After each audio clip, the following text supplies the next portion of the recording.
Hello, everybody. Welcome to Headspace Diaries, a podcast where we dive into the depths of mental health. Join us as we explore personal journeys and unravel insights that will hopefully illuminate the path to well being. Whether you are seeking solace or simply in need of connection, we aim to foster awareness and support in the realm of mental health. So, for today's episode, I have a special guest with me, a personal friend of mine. Can you introduce yourself? Hi there, fellow listeners. My name is Navi, and first of all, I just want to say thank you so much for having me. I'm not really the type of person that can answer this type of questions because I'm not a professional. But hey, I'm gonna answer the questions anyway. And we love you Yep. so much. Thank you so much for being here. Oh, thank you. Just just relax and enjoy the moment. Sure, sure. So relaxed right now. So for episode 2 we have parental echoes, the lasting impact on mental health. So we all know that parents shape the minds of their young and that they have like these powerful roles that could bring out the best or the worst in their child. So like in my opinion, sometimes these parents do not know the gravity of their words or like their actions to their child, like how it affects them mentally. So what do you think about it, like about Uh, parents and their you know, children? Yeah, I mean, this topic hits close to home for me, you know. We all have such different experiences with our parents. Like some folks have this amazing bond where they can tell their parents anything, like best friends. But for Good others, for such as them. myself, yeah.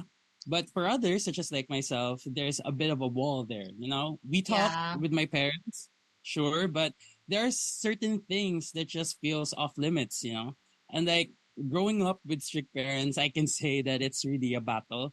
They can really say some things that sting and can really make you think about yourself in a negative light. But even if they don't mean, even if they don't seem to mean it, you know, they might Yeah. push you to achieve great things, but the way they deliver the message can leave you feeling discouraged or like you'll never measure up. This can lead to some serious internal battles, constantly questioning yourself, worth, and your abilities. Yeah. So I really have to agree. Sorry. Oh my god. Go ahead. We sound so professional. But like I Yeah, guess I know. it really comes to that way. I mean, some parents, have this special bond with their child, which is good for them. But some of us, some some of us are, having this difficult like kind of relationship. And like the theme, like parental echoes. What do you think about it? Like the term parental echoes, like for you, what does it mean? For me, I really think I define parental echoes as like a lasting impact parents have to their children, such as Yeah, behavior, I have or to agree. attitudes, and like anxieties or anything of the sort. You know, our parents are the first significant relationships to be formed in life.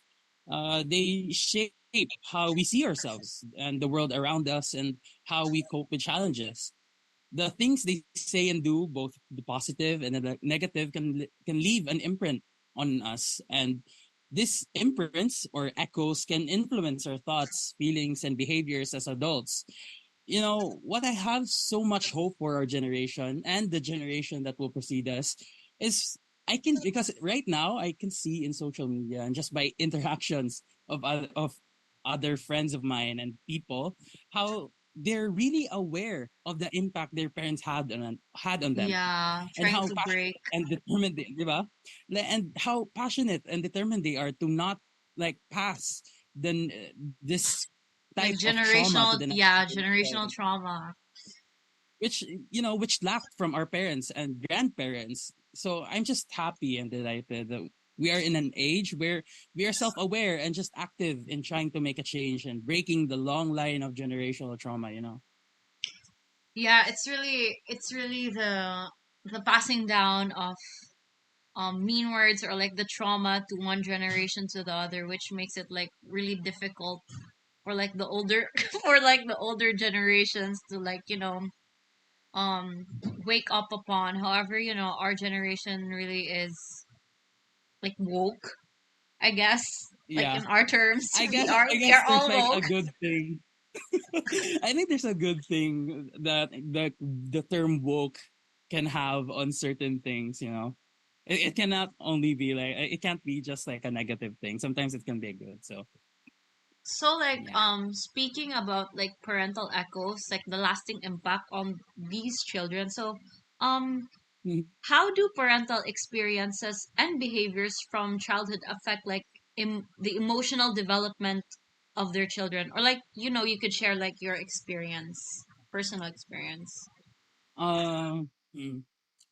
So basically our parents are like the first emotional teachers we have. Yeah. They basically shape how we understand and express our feelings through their own behaviors and how they respond to ours. If a parent struggles to manage their anger healthily, their child might learn those same patterns. Like feeling loved and supported by your parents, like such as a secure attachment, builds trust and emotional well-being. And like while a chaotic or like a neglectful environment can lead to anxiety and difficulty forming healthy bonds. So in my experience, growing up from a broken family, it can really um it has some certain things that comes with it. Like Like growing up, just emotionally. before, yeah, my parents, they keep on fighting and everything like that. And it can really have a big impact on you because parents play a big role in your self-esteem, and it Yeah, can everything, just see everything of how your you, child. yeah, like seeing how your parents fight. It can give you so much things to think about. That's why I really think that when parents try to argue, they should like try to like do Like it in a place where their children can see them. like in a Because it healthy can, way, yeah. yeah, like truly, it's like it can really impact the child in so many ways. Because at that point or age in their life, they don't understand what's happening, and like they don't know what's going on. So like if they keep on constantly seeing this, they might think that it's a normal thing to do when you're an adult. So this can what do you call this? This children might think that it's a normal thing and might carry this as they go to adults. So yeah, Yeah, like um parents are really like the role models of their children, and like every detail that our parents do, like it affects us. Like we may not see it right away, but like as we grow older, we get to see like how their actions like somehow affected us emotionally, like what you said, like when parents fight and then they try to brush it away, so the kid grows up like doing the same thing because you know he or she thinks that it's normal. It really yeah, affects exactly. everything, that like the behaviors of what parents do.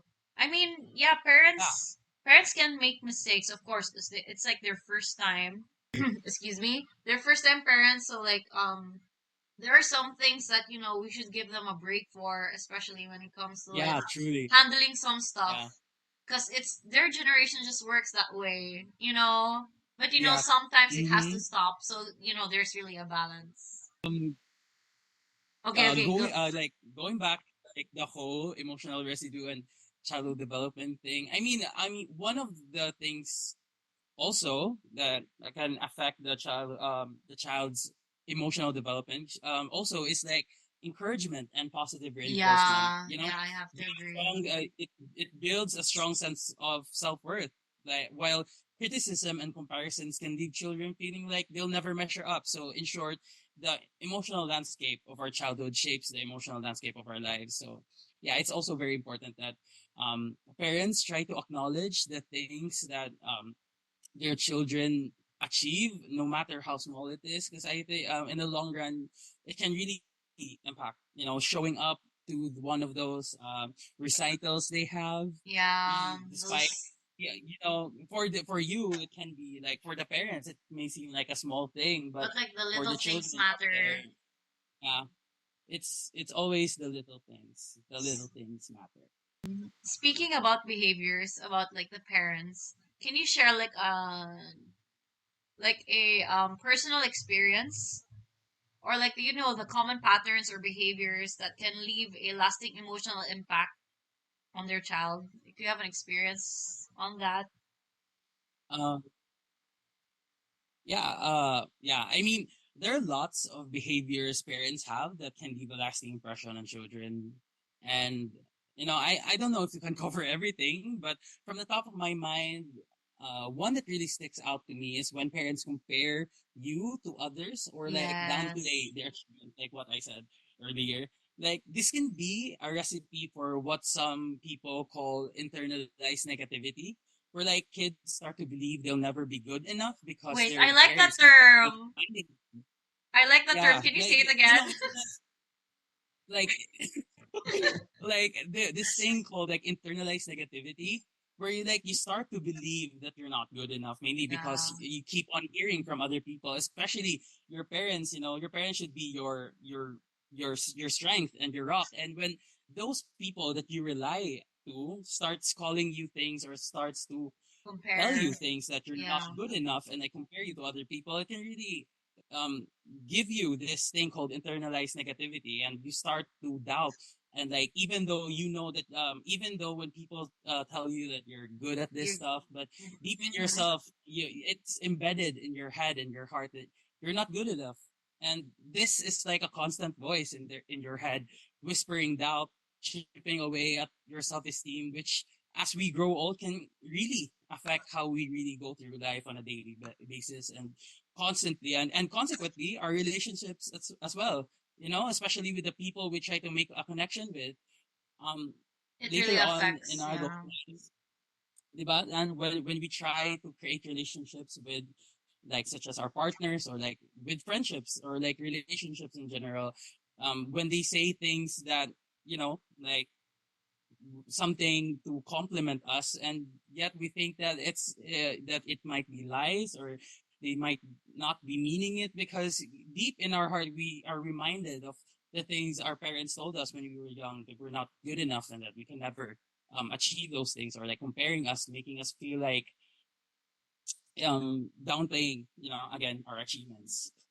Yeah, because like I have this friend, I don't know, I'm gonna just share this story. okay. Let's I see. have this friend I have this friend, she's super smart, she's super beautiful, she's, she basically has the total package. But like, there are times when we talk, and like, she really thinks that she's not good enough, Hmm. despite her having like good grades. Like, she's like sometimes can be top of the class, and like currently in college right now. But then again, she, personally, I can see her like doubting herself. And based from the things that we talk about, it mainly stems because of her parents, and how her parents constantly compare her to her cousin. So with that, I think it can be like a cautionary tale to our listeners right now, or that comparing yourself, or like comparing comparing in general, it's just a slippery slope that can really hurt our self-esteem. And Yeah. it's really an awful way of like trying to boost someone's morale, especially for parents who think that by comparing us to others, they think that it's trying to It will help us. help But us. Yeah. it's actually the opposite of that. It can really hurt your pride, and it can really hurt your self-esteem, because if your parents keep on telling you that your cousins or like your siblings are better than you, it can really embed in your mind. So like speaking about patterns and behaviors of like these older parents or like older generation that can have a lasting impact of their children. So are there any like specific strategies or like interventions that can help break negative cycles of emotional residue, especially that you mentioned that word? So like in your opinion, what could be like, ways for us to like break the cycle? I think the best way, and like the first thing that we need to do is just like acknowledge the whole thing. Just You know, breathe in the I whole thing. yeah, just breathe it. You know, there's really nothing we can change to our parents and what they are. So I think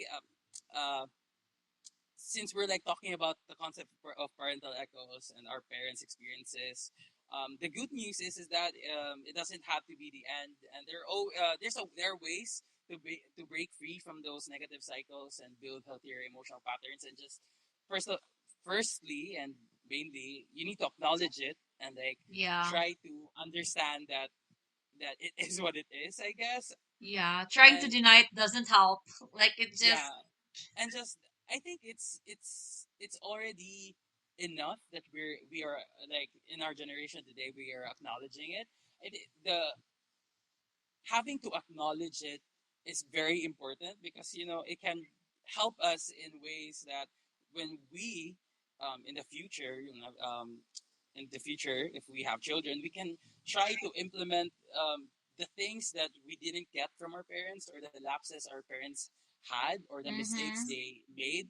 We can try to if we are able to acknowledge it we can try to be then we'll be aware and we can do better to the children and the future generations to come. So It's yeah, I think really that's it's one really way. breaking But but the yeah, emotional residue or like the trauma that was passed down onto us. Are you gonna have kids? Do you wanna have kids? I don't know. We'll never know. Let's see. Only the future knows. I'm just thinking of adopting a dog. I'll probably just like adopt like 10 dogs, and like 2 cats, Cause and like I a just whole zoo. yeah, cause I just can't handle a mini me. I feel like we're both gonna have breakdowns every month, every week. Like yeah, weekly breakdowns. Like if she cries, if the I child cry cries, too. then we cry. At least, when you adopt, a dog, At it's least the dog. it just stays there. You just feed it, and then It if it doesn't cries, bother you and get your money for tuition. I'm just kidding. exactly. I would agree. I would agree. I'm just kidding. Oh my god, we're so like anti children. And their kids. Sorry, guys. But you'll Anyways, never know. we'll never know. But I think I know. No, no, you don't. In denial. Speaking about like parents, like how they handle stuff, how they deal with conflict, and how they and like our previous topic, like how they pass down like their behaviors or patterns. So let us talk about like intergenerational trauma. I think we all Oh know my. about this. We all know the generational trauma that's being passed down You from know, one and another. it's it's all the talk today. I've seen a lot of people in social media. They're very aware of this intergenerational trauma, and I love that. I love that for our generation. It really shows how we're slowly evolving and just like accepting the things that are there. I mean, yeah, it's actually very nice to see. One of the things like about generational trauma, like it reminds me and what was that movie? Like the panda thing? Kung Fu Panda. No, oh my god. No. it was it was Speaking of the parents. red panda, something like that. It was Oh like yeah, Turning Red. yeah, Hmm. damn. Yeah, I remember that. Asians It really represent spoke to me. It Asians. was it was like watching my life in this big screen. It was like me. That's my It was life. like, oh, oh, I relate. Yeah. So, anyways, talking about like intergenerational trauma. So, how does intergenerational trauma manifest in parenting behaviors and impact children's mental health? Uh, I think that all of us and our parents included are a victim of this. We can never truly know what our parents had to endure in their life and how their We all had childhood was. trauma. Yeah, yeah. when assuming that your parent grew up in a chaotic household, always walking on eggshells. So as an adult, they might struggle to create a calm, stable environment for their own kids as well. This can manifest in different ways, maybe short tempers, difficulty expressing their emotions, or even being overly critical. I can also relate to this because my dad is like this. So that's why going back again to what we talked earlier, it's important to understand and to be aware about this, and maybe try to understand that it is also our parents' first time in this world as well. And Yeah. I know it's not, yeah, like what you said, and I know it's not the parents' fault. We should remember that all of us are just victims in this chain, and I know they are just doing the best they can with the tools they have, but that doesn't mean it doesn't affect the kids or it doesn't affect us. So this intergenerational trauma can lead to a lot of things such as anxiety, depression, and I know it's easier said than done to accept it, but the good news is once we understand the cycle, we can start to break it by becoming more aware. Again, going back to what we said, by becoming more aware of our own emotional baggage and seeking help if needed, we can learn healthier parenting behaviors and learning from our parents' mistakes. It's always about creating a safe space for our kids and a space that maybe our parents never had. So intergenerational trauma is very much real, but it's not a life sentence. With awareness and effort, I believe we can rewrite the story for our future generations. I have big hope for our generations, and Me I too. because most of us are yeah because most of us are like really aware, and that's that makes me proud about that. So like in relation to what you said about like intergenerational trauma, something like that. You know Uh what huh. I have noticed is that What? there are some patterns that you hate, like you hate your parents that you know that they're doing that those stuff, but deep down Mm-hmm. you have those patterns too because again intergenerational trauma, right? Yeah, Right, I yeah. love that I quote. think I usually use that to like every uh new friend I have. Like I would like just drop the bomb and like, do you know that the things that you hate, same parents are like the things that you have too, because yeah. I think it's really being passed down. Like let's just say for example, parents who have like no like mother or father figure present in their lives. mhm. So like they hate their parent for like doing that. But then subconsciously there's like a pattern creating on the back of your head. Like maybe you could do the same thing or like, or maybe overcompensate. So like there are like, you know, these patterns that could happen. Yeah, I also know people that has that strange thing. I mean, I think maybe I do. I can never really know until We someone all tells me. have But that. yeah, I think I also have things that I hate from my parents that I also have, and I think it comes with all the things that we go through, and you know, it's a bad thing. It's a bad thing, but what's important is that we acknowledge it and we try to correct it. Yeah. Because if we try to ignore it and be ignorant about it, You're just going we backwards, eventually dude. Like, yeah. yeah. So you can never move forward. So it's just like passing the the trauma again. The So like torch to I another think generation. yeah, I think it's very important to embrace it and just like acknowledge it, despite of how much it can hurt our pride. I think if we just Yeah, acknowledging slowly it. accept it. Yeah, acknowledging is the like the first number one step, and just working on it day by day. It's not always linear, but just working on it day by day, you can actually change. Yeah, exactly. um the most powerful thing us humans have is the ability to change, and Period. that's the greatest asset that we have. So as much as Well, we can, so let's try to change it, make it a better place place for for you you and for me. me And to race. anyway, so I guess that is all for our episode. So any I'm sorry for the listeners. I'm not a professional first of all. yeah, So he's yeah, just a just personal take friend what of I said. mine. Yeah, just take what I said A with a grain of personal salt. friend of mine who we went through a lot. Like we walked through the mountains of trauma. Yep. Yeah. Then again, I went through so much things, but I'm still learning a lot from life. I'm still going through life the same way as you do, and you know, just understanding life as how it is. And hmm yeah, I think eventually we'll be great parents and No, we try will to be correct the great dog things. parents. So anyway, thank you guys for tuning in to another episode of Headspace Diaries. Yeah. We want you to all remember that each mental health journey is unique, but together we can foster empathy and growth. Don't forget to subscribe for more insightful conversation or like fun conversations.